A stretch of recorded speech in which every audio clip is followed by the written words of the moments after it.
24-hour odor protection bisag tulo singot. New Downy Sports.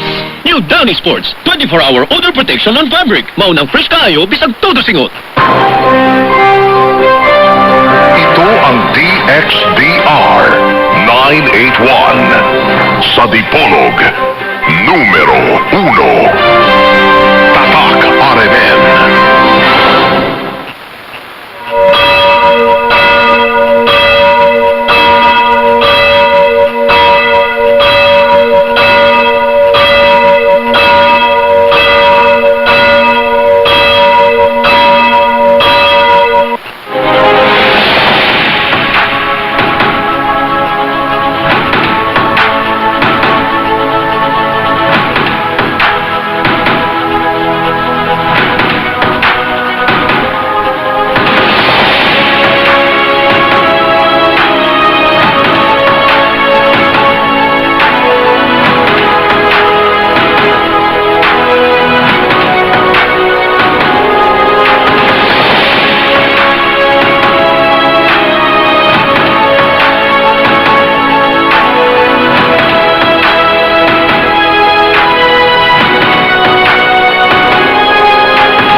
Okay, niya na usab ang tulubanon nga giuluhan ang kahayag sa pagtuong Katoliko. Uban gihapon ining ubos ninyong alagad sa maong tulumanon, Silbert Dondoyano Sr. alias Veritas.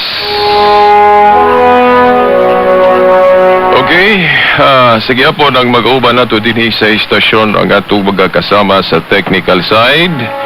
Si kasamang radyoman Tani Luod, ugusab si kasamang radyoman Tax Ilumba. Ug sige po na atong pasiun ng pagtimbaya sa atong amahan din sa istasyon, ang atong station manager, si kasamang Edgar Dagumo, uban na sa iyang mga kasamang radyoman. Ug ako sige po moingon kaninyo, maayong adlaw sa Ginoo. O gusab ato karong gisaulog ang Palm Sunday. Palm Sunday o Domingo sa Lukay. Sa atong nihibawan, kining Palm Sunday no mo ni ang katapusan ng Domingo sa Lent. Ini nga atong giobserbar karon.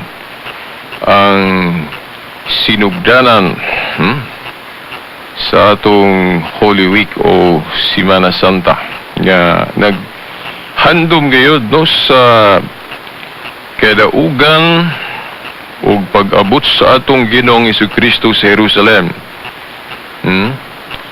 Bagadlaw ay siya gilansang sa krus o gipatay.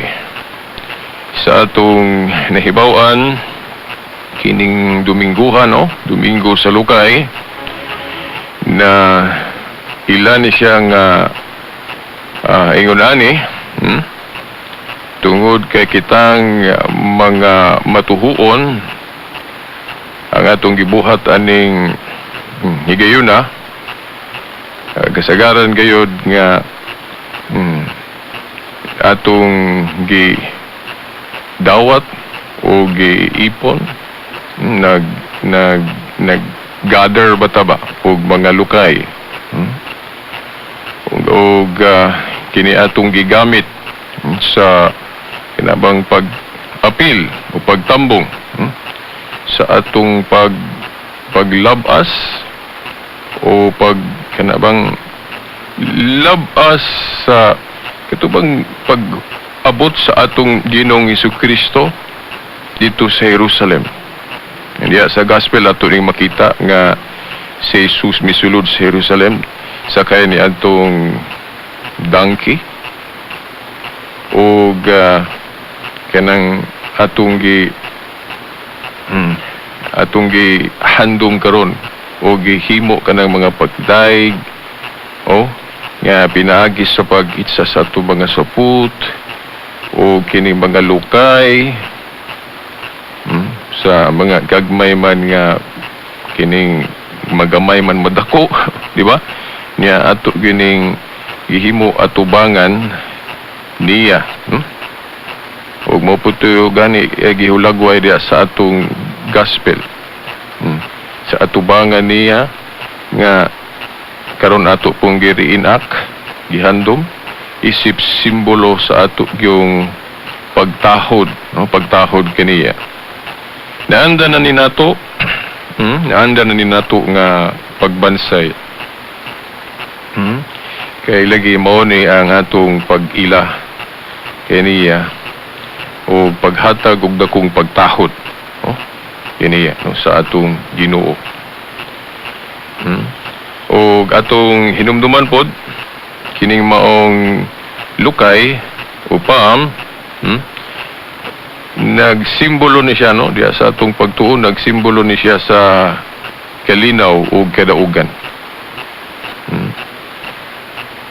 Mo nang gingon diri sa akong kining reference.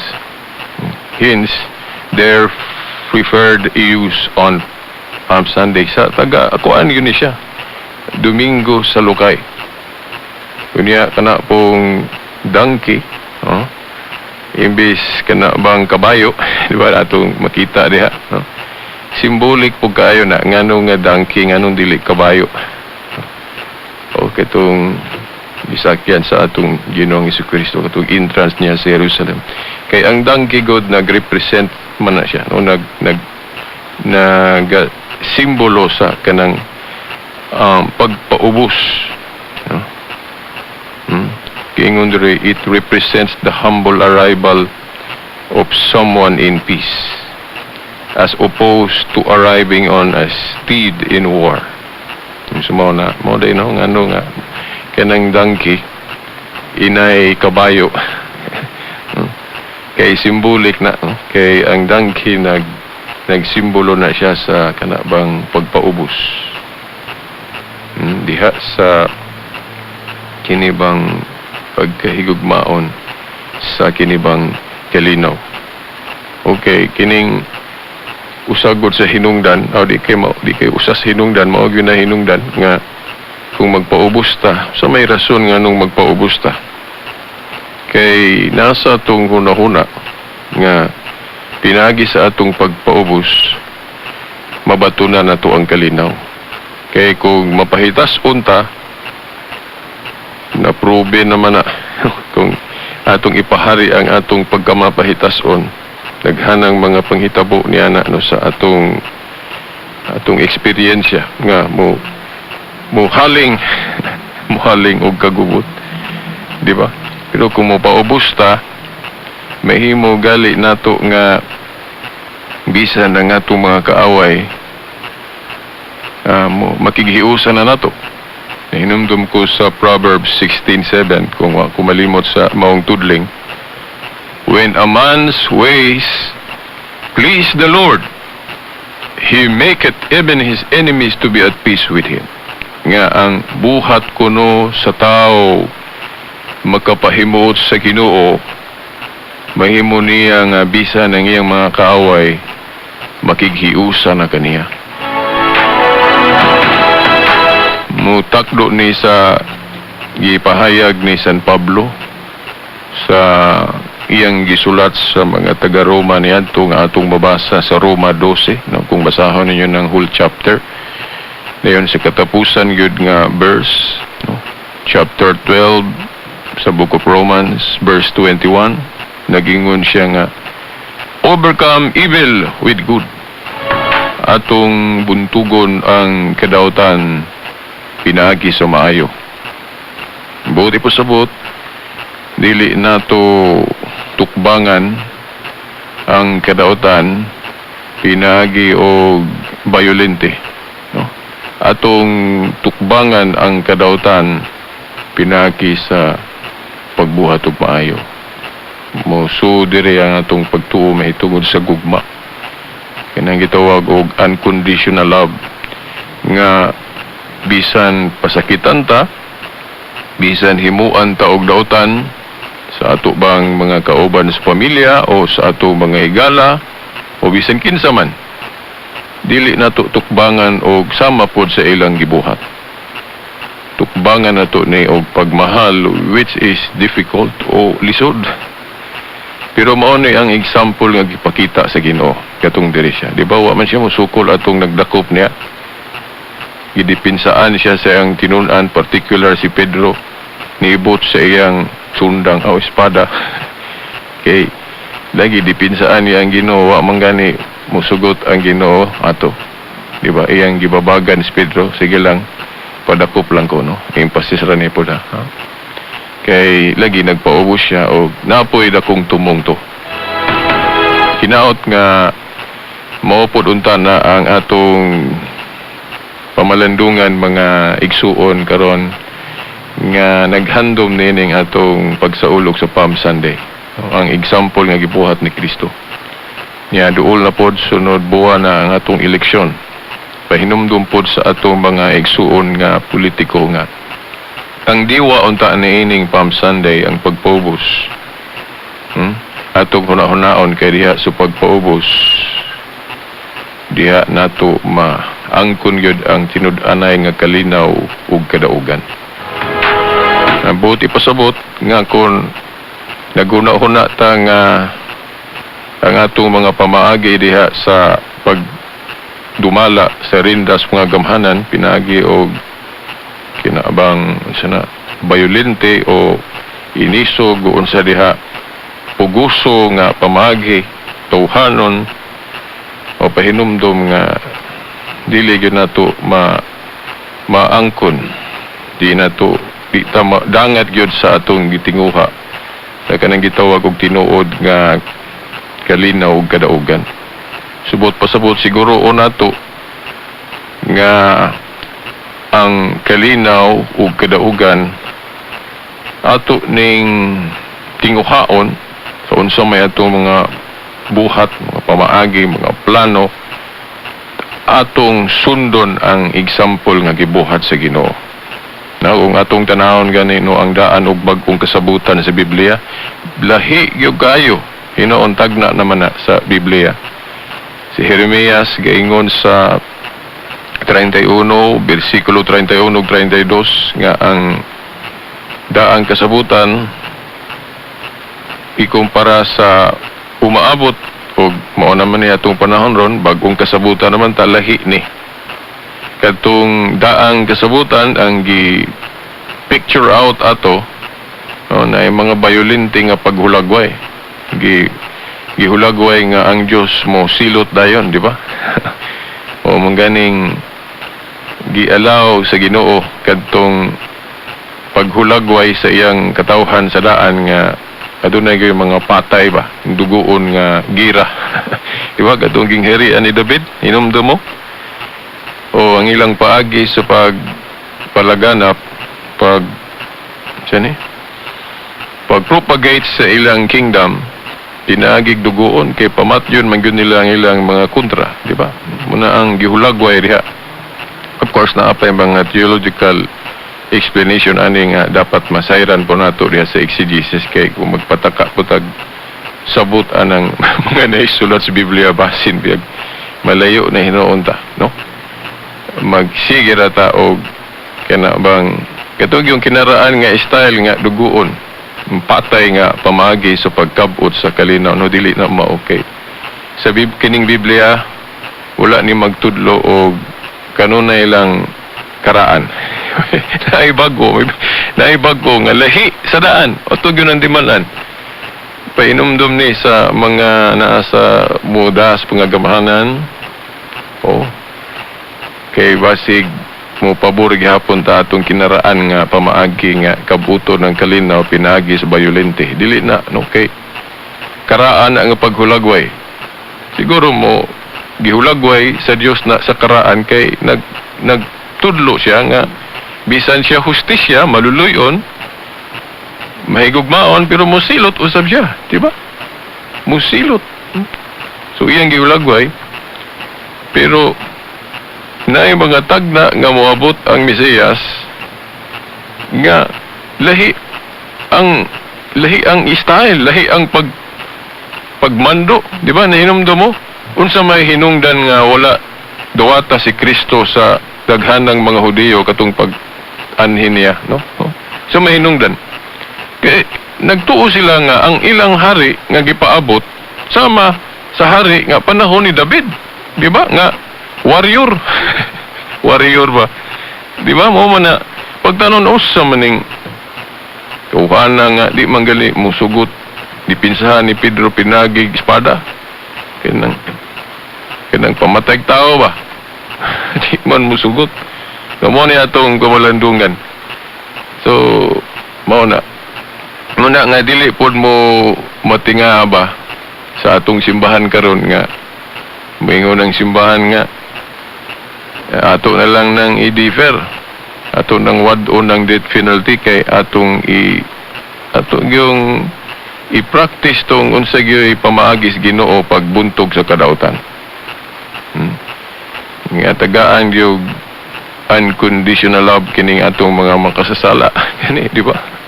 Dili bot pasabot nga di nanta mohatag silot. Pero kanang silot lang dili lang sa nang death penalty, no, ato nang isangat sa Dios. Siya na mangunay ana sa adlaw sa paghukom nga kanang spiritual death, no. Kay ang physical death na ato ning iklaro ha kay basin inyong gawion ng tekstos Biblia nga Roma ba na sa 23 nga ang bayad sa pagpakasala mao ang kamatayon. O na nga moingon mo nga, ngano mo simbahan supak mo death penalty nga. Na sa inyong Biblia wages of sin is death. Ang bayad sa pagpakasala mao ang kamatayon. So sakto din ang death penalty. Pero maghinay taon siya may but pasabot anang death penalty diha sa Biblia. Kanang sa gitudlo sa ni San Pablo sa Roma 6, no? Spiritual death na dili na death nga physical.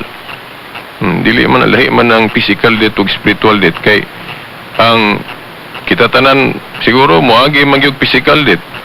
Pero kanang spiritual death dili biya gyud ta moagi og spiritual death kung matinumanon ta kanon na is Ginoo, di ba? Now, ang atong premise ana katong byuda nga mapatuyangon, no, na diha masabtan nato ang atong gisulti. Katong sa 1 Timoteo 5:6 ba na kung wa ko masayop katong giingon diha nga ang byuda nga mapatuyangon sa sala patay na sa espiritu bisan buhi pa siya sa lawas, meaning buhi pa siya diri sa kalibutan, mukaon, mulakaw, nanginabuhi pa siya pero giisip na siyang patay kay naglunang man siya sa kasalanan mo na gitawag og spiritual death. Di ba? Dili na physical. O muna kanang giingon sa Biblia nga wages of sin is death.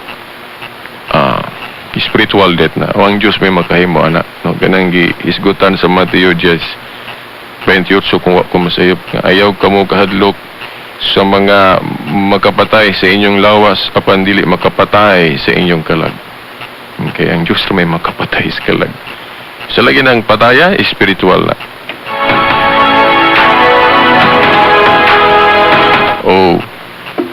Ang spiritual death sigurado man yun na ang Ginoo man gyud mohimo ana kay hustisya man siya. Pero kanang physical death maghinay ta ana kay kana kinarana pero nahin no yung mga case to case basis ana nga kung magkapatay po gagwa tuyo or kanang self defense lahi po na man yung mga exceptional pero kanang imog yung tuyoon pagpatay o sa mga sala nga bugat imog hapon nang ipakanaog, no?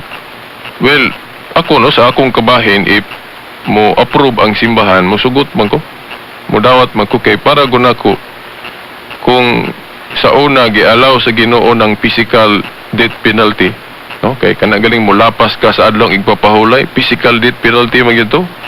Madubol, ma-spiritual o physical, mag-combine na, no? Kay makalapas ka sa adlong igpapahulay ug mananapaw ka patyon man gyud ka, di ba? Batuon hangtod mamatay.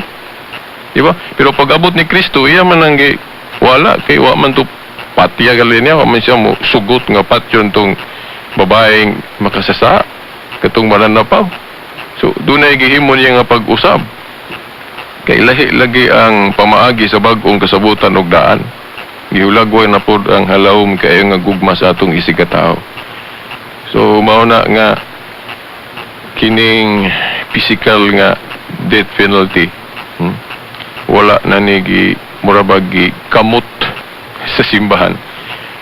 Muragi papa sa Dios adi kay mura mao gyud. Ikaw na mohimo ani Ginoo kining paghuno sa kinabuhi kanang physical. Kay ikaw may tag-iyaan ikaw may katungod mo himo ana. Oh. Nganong mo ingong ko nga if ang simbahan mo sugot og death penalty, mo sugot po kung ano man kay ang simbahan god voice of God maguna diri sa yuta, no? Tagaan mo na kog premise ana nga teksto sa Biblia katong Lucas 10:16 katong niingon si Kristo ngadto sa iyang katawhan sa tupa sa iyang simbahan. Ingon siya nga, ang naminaw ninyo, naminaw nako. Ang wala maminaw ninyo, wa sob maminaw nako. Sa tupa, kung ato ng sabton, ang iya ding simbahan diri sa yuta, Kristo diri sa yuta, kay ogun sa may isulti, opisyal niya, but pasabot, dili ni tinagsa, opisyal. Kung sa inyong sa Mateo 18:18 ang term gigamit ani what you bind and loose. Then sa hubad nato sa maayong balita Biblia, ang inyong idili og itugot diri sa yuta, idili og itugot sa langit. Nya gahuman na sa Dios, di ba? Binding and loosing. Yan ang gitugyan sa iyang simbahan. So mo na para nako kana ako mo yun manggog death penalty nga physical basta ang simbahan mo approve kay ang simbahan final arbiter man nato diri sa yuta na mo again siguro mo nako ana usa may prueba nga ang simbahan final arbiter sa tupa Supreme Court. Basahan ninyo ang Mateo 18. Ang Mateo 18:17 hangtod 18. Di ba? Nga mo ingon ang Ginoo na yung mga husay, mga bingkel o iadto sa napatuyuan din og dili pagyud maminaw iadto sa simbahan o iglesia og dili maminaw sa iglesia na isipong sad-an makasasala. So sa ato pa final arbiter di ang simbahan diri sa yuta. Dili gali na ang gobyerno sa tao. Di ba? Kay bisag bali-balihon ng Mateo 18:17 hangtod 18, of course na authority ang gobyerno pero magisgot tag sa may labaw og authority. Now ang simbahan kay gingharian man na sa Dios.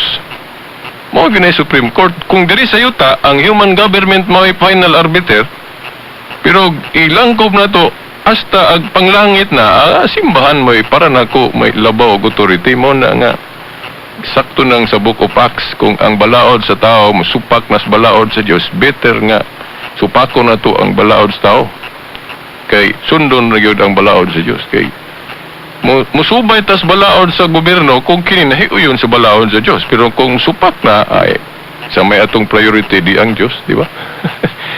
So ingon na mga tinahod nga ting paminaw. So kini atong gipaambit karon a sort of pamalandong ni sa atong paghandom ron sa Palm Sunday. Domingo sa Lukay. Nga kanang Lukay ato nang gisimbolo sa pagkabot sa kalinaw o tinuod nga kadaugan. No? Unsay Yahweh, unsay formula, pagpaubos humility. Dili sa pagpataas. No, mahimong ako ning giistorya, no? Pero wa gyud ako ni masunod personally. Mo nang iampo po ko ninyo kay basig taman ni sa kong baba. No? Iampo ko ninyo nga mapuy-an po nako ning akong giistorya karon, no? Sama usab ninyo. So wanam tayo kong panahon at ang ipod unya sa sangka, no? Alauna kay basig makaapil ko og sa tulumanon sa Catholic Faith Defenders karong alas 8 sa gabi at ang isab ninyo, no? So moingon na lang ko.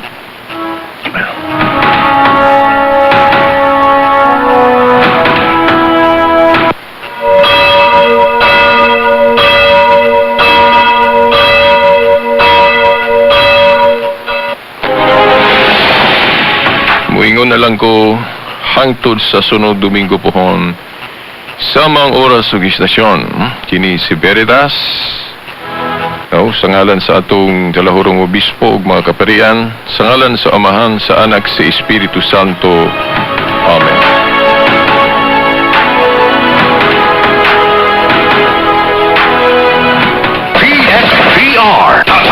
RMN. Shield Basto, sabong antibacterial. Shield Basto, amoy pawis ay tanggal. Unbeatable ang Shield laban sa germs that cause amoy pawis versus another brand. May Shea Butter Moisturizer pa sa presyong abot kaya. Kaya recommended ng Philippine Nurses Association. Shield Basto, sabong antibacterial. Shield Basto, amoy pawis ay tanggal. With regular use, Shield, galit sa sakit, may malasakit. Shield Bath Soap, manufactured by ACS Manufacturing Corporation. ISO certified, world-class quality. Alam mo ba na ang mga sakit tulad ng measles, flu at diarrhea ay lubhang nakakahawa pero maaaring maiwasan? Ayon sa Department of Health, isang epektibong paraan para maiwasan ang pagkalat nila ay ang madalas na paghuhugas ng kamay gamit ang trusted soap. Kapit kamay tayo. Let's safeguard our nation.